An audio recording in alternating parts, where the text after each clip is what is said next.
가정에서는 두 아이의 엄마와 며느리, 배우자로 직장에서는 매일 전쟁과 같은 치열함에 항상 긴장 상태로 바쁘게 살았습니다. 그러던 중 미국의 서브프라임 모기지론 사태로 글로벌 금융위기가 왔고, 제가 팔았던 펀드 상품들이 모두 반토막이 나면서 모든 책임을 제가 져야만 했습니다. 매일 돈 안 주면 소송 걸겠다며 협박 전화에 회사를 그만두게 하겠다는 온갖 협박에 시달리며 고통 속에서 하루도 편히 잠을 잘 수가 없었습니다. 계속되는 스트레스에 어느 날 아침 온 세상이 빙글빙글 돌았습니다. 일어설 수도 없었고 아무것도 할 수 없을 정도로 심했습니다.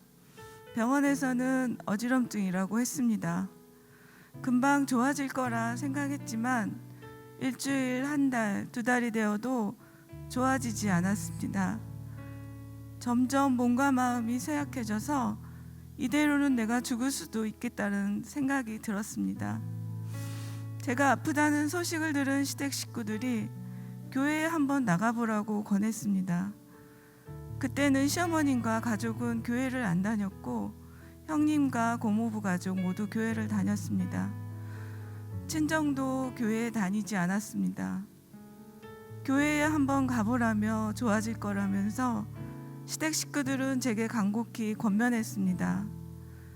그때는 정말 그 말이 너무 싫었습니다. 지금 내 몸 상태를 알고 얘기하는 건지, 앉아있기도 힘든데 무슨 교회를 가라는 건지 서운하고 속상했습니다. 그러나 날 위해서 기도해 준다는데 마음 한켠에는 고맙기도 하고 지푸라기라도 잡고 싶은 심정으로 집에서 가까우니 무슨 일이 있으면 집에 오면 되었기에 처음으로 주일에 남편 손을 잡고 교회에 나갔습니다. 대학교 때 친구와 한번 가보고 처음으로 가본 교회인데 목사님의 설교 말씀이 전부 내 얘기처럼 들렸고 설교 시간 내내 눈물을 흘리며 살려달라고, 고쳐달라고 부르짖었습니다. 교회에 나가기 전에는 하루하루가 지옥이었습니다. 아침에 눈을 뜨면 아프고 어둡고 아무것도 못하고 하루를 보내는 것이 끔찍했고 희망이 없었습니다. 그러나 교회에 나가게 되면서 주일이 기다려지고 예배가 기다려졌습니다. 몸은 앉아있기도 힘들었지만 예배 시간이 오히려 짧게 느껴졌습니다. 하나님을 더 알고 싶은 마음이 간절해지니 주위의 소개로 다락방을 나가게 되었습니다.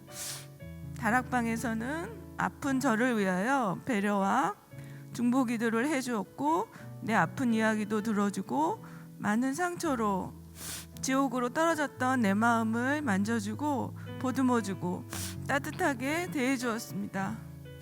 20년 가까이 일해왔던 직장 친구들은 위로는 해주었지만 내가 필요할 때 함께 해주지 못했습니다.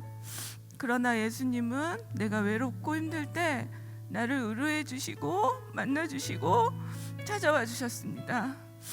그것이 하나님의 인도하심이 깨달아졌습니다. 그렇게 서서히 몸과 마음이 회복되어지고 세례도 받게 되었습니다. 주는 그리스도시요 살아계신 하나님의 아들이시니이다.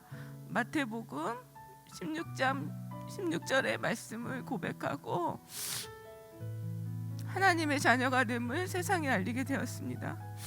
저는 세례받는 날부터 새로운 삶이 시작되었다고 스스로 결심했고 하나님의 자녀로 살겠다고 다짐했습니다. 점점 몸도 회복되어서 직장에 다시 복귀도 했지만 여전히 힘든 직장 생활과 아이들과의 힘듦은 계속되었습니다. 그러나 전과는 다르게 근심 걱정하는 마음이 덜해지고 화도 덜 내게 되고 두려움도 작아졌습니다. 두려워하지 말라, 내가 너와 함께 함이라.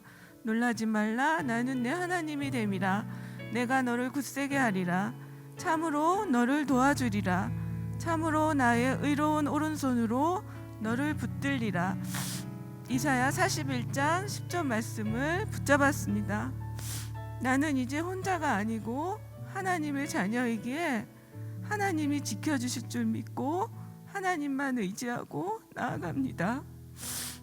감사해야 하는데 내가 다 잘해서 된 줄로만 알았던 내 잘못을 보게 하시고 회개하게 하시고 지금 내가 누리는 것과 가진 것들이 모두 주님이 주신 것임을 고백합니다. 저는 사랑을 참 많이 받고 자랐습니다. 그런데 받을 줄만 알았지 표현을 잘 못했습니다. 아직 하나님을 모르는 남편, 딸, 아들에게 내가 만난 하나님을 알리고 사랑을 전하겠습니다. 하나님을 믿고 만나서 하나님이 주신 사랑과 은혜로 질병의 고난도 이기고 변화된 내 모습을 보고 가정이 온전히 믿음의 가정으로 세워지길 소망합니다. 또한 직장과 어디에서든지 하나님의 자녀임을 잊지 않고 하나님의 사랑과 말씀을 전하고 하나님께 묻고 답을 구하며 하나님을 기쁘시게 하는 삶으로 살아가길 소망합니다. 오늘 초청을 받아 이 자리에 오신 분들에게도 이와 같은 하나님의 은혜가 있으시길 간절히 기도합니다. 아직 오늘 교회에 처음 오셨다면 혹시 새로 새가족 등록도 하시고 매주 뵙기를 원합니다. 힘들고 어려운 일 앞에 낙심하고 혹시 계신가요? 말씀을 묵상하며 함께 울고 웃는 믿음의 공동체 다락에 들어오십시오. 말씀의 자리에 오십시오. 하나님의 은혜를 함께 나누고 싶습니다. 감사합니다.